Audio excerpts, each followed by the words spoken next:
ဖက်ရွက်ချင်းတူတူပဲဖက်ရွက်ချင်းတူတူပဲစပယ်ပန်းနဲ့ဆုံလိုက်ရတဲ့ဖက်ရွက်ကြတော့မှုေးကြံရစ်တယ်ငပိပုတ်ထုတ်လိုက်လို့ငပိပုတ်နဲ့ဆုံစည်းလိုက်ရတဲ့ဖက်ရွက်ကြတော့နန်းစော်ကြံရစ်တယ်ဟောဆုံစည်းမှုကိုကြည့်လိုက်စိတ်စေတနာမရှိတဲ့အရာဒီပင်လည်းမကောင်းတာနဲ့ဆုံရင်မကောင်းတာဖြစ်သွားတတ်တယ်ပေါ့ကောင်းတာနဲ့ဆုံမှကောင်းတာဖြစ်တယ်အေးဒါကြောင့်တာဟုဒသနမရိယာဏအရိယာဏမြင့်မြတ်ဖြူစင်တဲ့ပုဂ္ဂိုလ်တွေကိုဒသနတွေ့ဆုံရခြင်းဟာတာဓုသိကောင်းတယ်တဲ့ဒါခိတ္တခဏဆုံရတာတောင်ကောင်းတယ်လို့ဆိုတော့တဏ္ဏိဝါသောတထာတုခောအမြဲတမ်းအတူတကွနေမယ်ဆိုလို့ရှိရင်တော့အကောင်းဆုံးချမ်းသာဖို့ပဲဒီလိုဆိုလိုတာပေါ့အဲ့ဒါလို့မြင့်မြတ်တဲ့ပုဂ္ဂိုလ်တွေနဲ့နေလို့ရှိရင်မိမိဖို့ဟာအချိန်မရွေးကောင်းမြတ်တဲ့အကျိုးကျေးဇူးတွေဟာဖြစ်ပေါ်ပြီးတော့နေတာဆိုပါစို့ရှင်သာရိပုတ္တရာလို့သူတော်ကောင်းကြီးနဲ့ဆုံစည်းကြရတဲ့ယဟန်ပုဂ္ဂိုလ်တွေဟာရှင်သာရိပုတ္တရာရဲ့အဆုံးအမတွေအကျဉ်းတရားတွေပညာတွေနဲ့ရရှိပြီးတော့နေကြတာဒါကြောင့်မို့ရှင်အနန္ဒာကပြောတယ်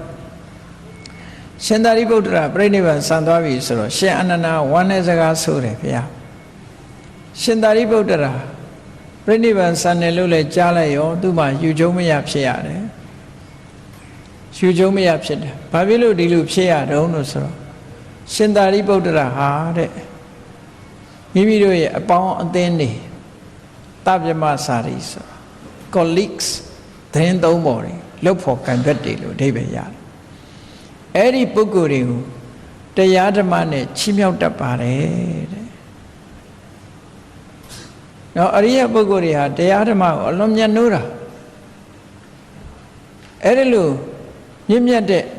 အသိပညာတွေကိုဖြစ်ပေါ်စေတတ်တဲ့တရားဓမ္မတွေဟောပြောဆုံးမလို့ရှင်သာရိပုတ္တရာတိုက်ကြွေးတဲ့တရားရည်အေးတွေကိုတောက်ချိုးရတဲ့အခါမှာစိတ်နှလုံးအေးချမ်းသာရမှုတွေကိုရကြလို့ရှင်သာရိပုတ္တရာမရှိတော့ဘူးဆိုရင်ဒီအခွင့်အရေးတွေတို့ရတော့မှာမဟုတ်ဘူးလို့ဒါကြောင့်မို့လို့ရှင်သာရိပုတ္တရာမရှိတဲ့အခါစိတ်ထဲမှာယူကျုံမရဖြစ်ပါတယ်လို့ရှင်အနန္ဒာကလျှောက်တာလေအဲ့တော့ဒီလိုအတူတကွနေလိုက်ရပြီဆိုလို့ရှိရင်တော့တဏ္ဏိဝါသောတထာအတူတကွ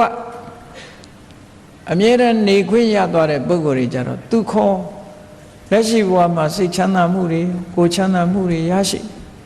နောက်ဆုံးမှာအသိပညာတွေဟာတိုးတဲ့တိုးလာပြီးတော့နိဗ္ဗာန်တိုင်ချမ်းသာဒုက္ခကိုရသွားနိုင်တယ်လို့